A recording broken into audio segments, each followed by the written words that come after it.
Hi everybody, this is RG from CHG here. No, this is not a pop giveaway. I just want to be with my pops while I talk to you guys because they give me comfort when no one else can. For this video, I just want to give you guys a little heads up. When I was editing this video, the audio we had was lost. For some reason, it recorded mine, but it didn't record David's, and I don't know why. We redid it.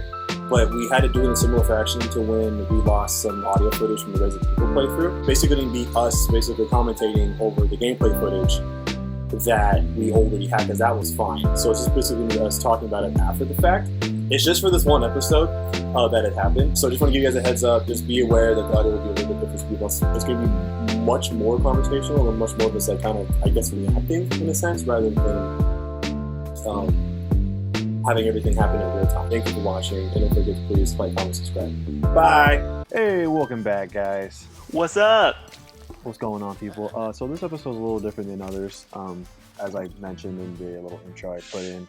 So when I was editing this particular episode, we got the gameplay's fine, the game audio's fine, and my audio file was fine, but for some reason... But not mine. It only wanted to record like 20 seconds of David's audio file.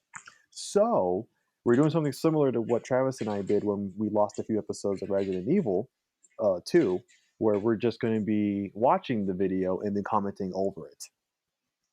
Which was probably better for RJ, because then he can actually concentrate on one thing. And I don't have to be as mad as I was when we initially recorded this. We can just reminisce. Now I can reminisce instead of having to be actively angry. So it works out much better for me. I will say though, so I can talk to you about you, David, and everybody else about like a retrospective I'm having now about this whole game. All right. Oh yeah. So after you and I recorded this episode, I played my save file finally. I haven't touched it in like a month, and I went back and did everything up to the same point that we got to, to where we left off, so that we're always, we're at the same point. Yeah. And on my playthrough, on my save file, I'm getting everything. So I'm getting all 6 of the gems and the level. I'm getting, which means I'm getting all the boxes. I'm getting at least 80% of the Wumpa fruit. I'm getting, I'm not dying more than 3 times in a level. You're doing it all. And I'm getting the hidden gem that's in every level, right? Okay. But not only that, but every level has what's called a insanely perfect relic, which that's where the game's already challenging, but that's where like the masochism comes in. Because to get that, some people may know, so I apologize if I'm just saying repeats here, but you need to get all the boxes and not die at all in the whole level. Now, so like a perfect run. Basically a perfect run. That's why they call it an insanely perfect relic. Gotcha. Now there's some confusion with that, because some people, I've been watching a lot of videos and boxes I missed, and like just also like how the fuck do you do some of this tricky shit. So basically, if you're getting all the boxes, you're more or less going to be getting 80% Wumpa fruit, and you're most likely also going to be getting the hidden gem.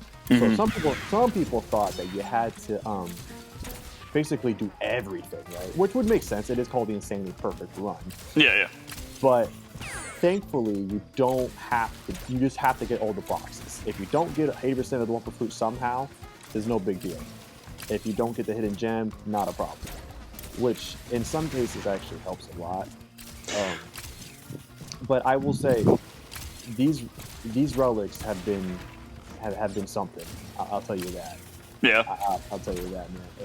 And this particular level and the one we did before have, my gosh, man. Like I thought the shit was hard already, but this took it to a whole nother level. I remember when you did that. Yeah. And here's the funny thing though. So the level that this coincides with, that level, apparently the dude who I've been watching, he has like an entire playthrough, guide on getting 100% on everything. he says that this is, well, not this level, but the one before it, is arguably one of the hardest in the game. Oh, really? I agree. Because I've You, been wasn't that the one that you just gave up on the challenge for? I did, because, well, it's because I was also like so upset talking about Baja as your control. That's true. Because when I went back and did it, it was actually one of the easier ones. Oh, really? Bonus ones. Jeez. Yeah, it's not full of so much like. It just takes. I just had to like just sit down and think for 1 second about it, and then like when I watched like a video, I was like, oh yeah, fucking of course. So yeah, it was just because I was so fucking upset. Like I just didn't want to deal with anything that might have been remotely a challenge. Because trust me, like when I watched, remember when we were in the dragon level, the Chinese level, and like there's that one bonus one that was with the blocks hella high up, and I was just like, how in the, yeah, that one is a little more bonkers. Okay, so yeah, this one was in comparison not as hard, but I was just so fucking done. Yeah, it just so the level that precedes this one is, in his opinion, one of the hardest, and I agree, mainly because of two things. Well, actually, one thing is that on that boat, when you have this, like on that thing right there, but like it's going like side, the little ferry thing. Yeah, that part is fucking, dude, just is just bananas, man. Like it really is. That part is nuts. And then the one that they did after that, because after you finish this part, you do it again, and that one's even crazier. I don't even know how I got it. Like I did get it, but I just by like the hair of my nuts. You know what I mean? Like something like that. It's just like, and a lot of things with all these levels is that like I'll be wearing socks, and then I'll eventually notice that my feet are still sweating, and I can feel it through my socks. Like they're starting to sweat because I'm like getting so nervous and so anxious. Like ever had that? Ever? So like when I play Apex, I have like, it's kind of a different. It's not sweaty. It's actually like, well, I get sweaty too, but I have to bring a blanket because my extremities get super cold when I'm concentrating. So like my toes are freezing, my fingers are freezing, all shiver, like, because I think all of my like blood is like rerouted to like my eyes and my brain. What? Yeah, yeah. I mean, it's a real thing. So like, no. Yes. No. So like when you're concentrating, like doing a sport or something like that, the blood like goes to whatever you're trying to use, and it like boosts it basically. But anyway, so yeah, it's similar. I just get super cold. So okay, comment below if that actually happens to you, because I've never heard of that. Yeah, I get super cold at least. But yeah, I also like sweat sweat from my feet all the time. And hands. You sweat your feet, and so by the way, hold on a second. So you can't see it, but there is, okay, so after you hit that checkpoint, if you were to go to the left and do a leap of faith, there's actually 4 jump crates, steel jump crates that takes you to the hidden gem. Oh, so it's like there was no even kind of like hint. Nothing. I don't know how this guy found that out, honestly. And so that's a big. So I of course I'm reading comments just to feel validated that like I'm not the only one that missed it. That hates, no, not misses, that just hates everything about this game, like how hard it is. And this level, and there's another level that we had done in like 2 episodes ago, where people were just hella pissed at the hidden gem placement. Mm-hmm. Because, and I mean, I get it. It is called the hidden gem. I get it. It's supposed to be hidden. But like, people are arguing like there's a difference between hidden, where in the sense of like, oh, maybe I should try to jump over here, or like, you know, because maybe something's hinting at that, or like, oh, maybe I should try to interact with something that seems kind of benign, or something, right? Mm-hmm. And then and there's a difference between that and literally like, what in the world would ever convince me to even try to interact or take a guess at like, oh, maybe I should just jump here. Like, yeah. That. And I feel like all the ones that you show me in the old ones had like a little bit of a tell or something to it.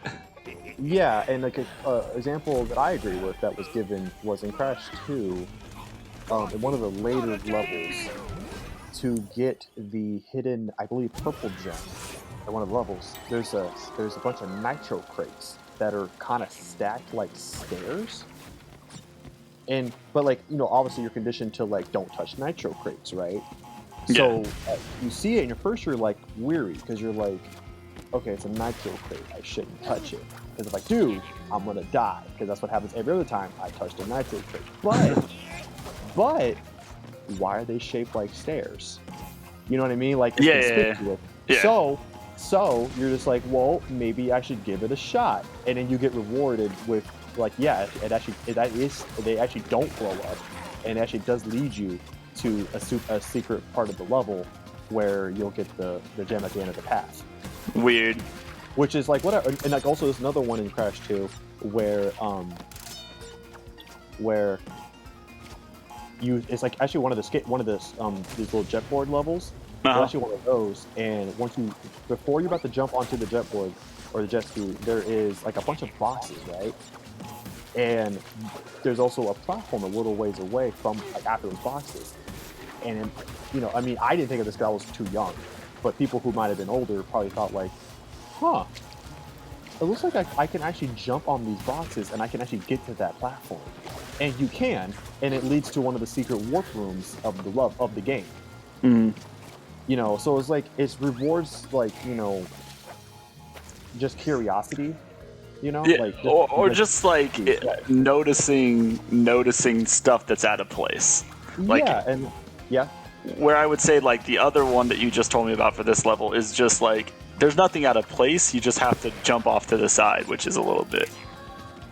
Yeah, and that's weird. what people are really pissed about. Because it's like, at least give something, like maybe like a arrow. No, an arrow would be too blank, but like just something, something that might make me think like maybe I should try to see if it's out of place. And like in Crash 3, there's a classic example of one of the 2 secret levels in that game.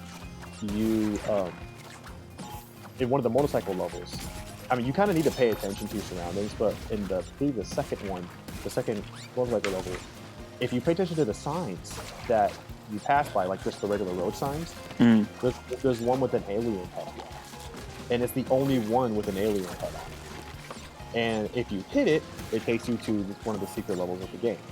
So stuff like that. Yeah. It's so like this level had. Oh, actually, it's the original level of this that coincides with this one. Is the other one that has the ridiculous hidden gem. Is so after you pass the bonus level, a little bit after the bonus level. Before the bonus level, after the second jet ski part.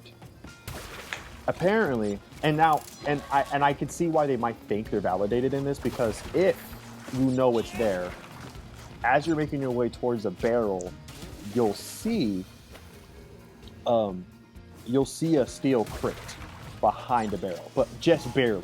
Mm-hmm. But obviously, you're not paying attention for that because it mostly obstructs its view from you. But basically, you have to go around a barrel and then hit a metal crate that has like an exclamation mark and those ones are the ones that activate other crates that make them pop up here. So you have to hit that, and then you have to backtrack just a little bit around the corner, and then you have to basically make another leap of faith over to the right, where you can easily die, and then there's like a wooden some wooden boards that you can walk on to get the gem. People were losing their minds over that one, and not in a good way. I mean, at least for that one. I should show you to you. I mean, maybe when we record again, I can, or maybe before we record, I can just show you it really quick. Where it is, and then I'll let you decide. Well, you think it is. At least with the explanations of the two, right? At least that one, if you did catch the glimpse of the metal box, at least you would be able to then trial and error. You would know that something's up, right? So you would be able to trial and error, where it's at. Where this one, I feel like it was, at least from your explanation, that you there was nothing to tell you. You had to just jump over there. So at least that one you get like a, hey, there's something around here kind of thing. I guess, but the thing is, I mean, and yeah, but like if there was an if there's anything that kind of made it hinted where it might or might not be, that would help. But like, I'll have to show it to you because it basically just fall into the same situation where it doesn't show you anything, and you have to basically make leaps of faith. Also, so this part of the level is insane to get the boxes legitimately, but to do that, watch the videos on, he found like the perfect way to do this, and I don't know if it was intended or not, but it worked. So basically, on that beginning part of the section where you went downhill, you can do what I'm doing now. You can turn around and then use the boost upstream, and you'll still go down, but you'll go down at a much slower rate. And you can control Coco super well, and then you get all the boxes like super easy that way. Yeah, that makes sense. And that's the only way to get all the boxes like legit. Consistently every time, so people were like really pissed at this part because they're like, how did the word use like, you just gotta turn around, and you got it.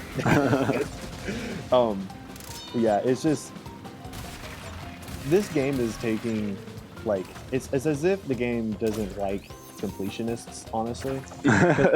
it takes challenge and doesn't, I don't know, I feel like it does it wrong in a lot of ways.